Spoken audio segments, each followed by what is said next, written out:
This is Kiwibox Senior Editor Steven, and today we're talking with R&B singer Noel Gourdin. How are you doing today, Noel? I'm doing beautiful, man. You know, everything is good. You know, I can't be in a better place right now, so I feel blessed.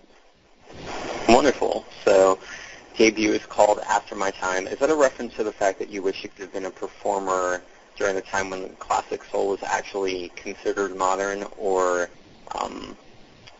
what's the reason behind the title? That's pretty close to basically what it is.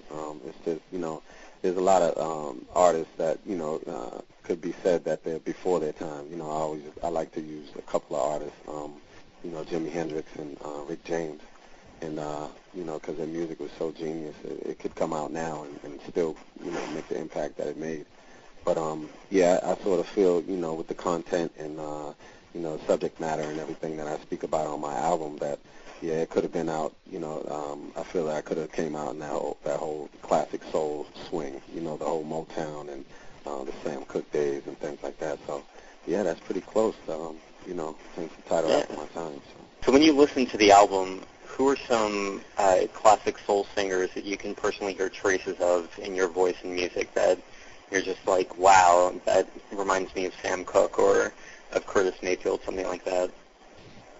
Exactly. I mean, that's, you know, that's what I grew up on. So that's basically all I know. You know, listening to my pops, like all of his oldie but goodies, his favorites. You know, the Sam Cookes, Marvin Gaye's, Tyrone Davis, the Al Greens, you know, the Johnny Taylors, Solomon Burke. So the Curtis Mayfield. So that's what I grew up on, and you know, that's pretty much what I know. The Otis Reddings, you know, that kind of music with those voices that are so synonymous with soul music. That's pretty much all I knew, you know what I mean, coming up and emulating those. Didn't have the money to get into no, you know, vocal classes or anything like that, so I would pretty much just emulate, you know, those artists and, you know, try to harmonize and practice harmonizing with them and, you know, doing unison notes and step-ups and step-downs and things like that. So that's where I really started to hone my skills, listening to them and emulating. So when you listen to my music, yeah, you know, there's you know, the elements of Sam Cooke, Marvin Gaye, you know, the falsettos of, you know, like the of Prince and things like that in there. So I try to take from all of my favorites and try to incorporate it in my own personal style. You also incorporate some modern hip-hop on the album. For example, tracks like Open Samples, Biggie's Who Shot You, Hurts Like Hell samples, A Tribe Called Quest, Lyrics to Go. Was it difficult to bridge the gap between classic soul and contemporary hip-hop? Was it odd to have the two kind of mixed together on the album, or did it just feel natural? We made it a point to have that incorporated because, I mean, I grew up in the hip-hop, you know, coming up in the whole hip-hop age as well. That was really important, you know, so to have that involved was I mean, that's what my music is all about, to try to incorporate all the music that has touched me in my life, you know. Like I said, that's what I grew up on, the old soul music, but then at the same time I was coming up when the hip-hop was really hitting off real hard, and that made a big influence in my, you know, musical background as well. So, we all sat down and we made it a conscious effort to put music in there that touched our lives, you know.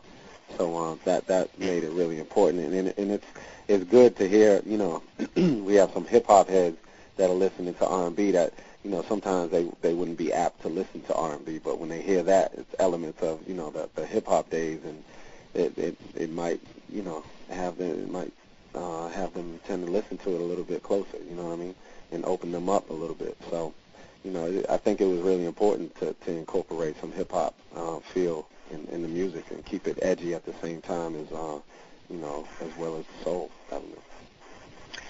Yeah, someone else like Raphael Saadiq kind of has that same sound, the same incorporation of hip-hop and R&B together. What was it like working with him? Raphael Saadiq, let me say, first and foremost, is a genius.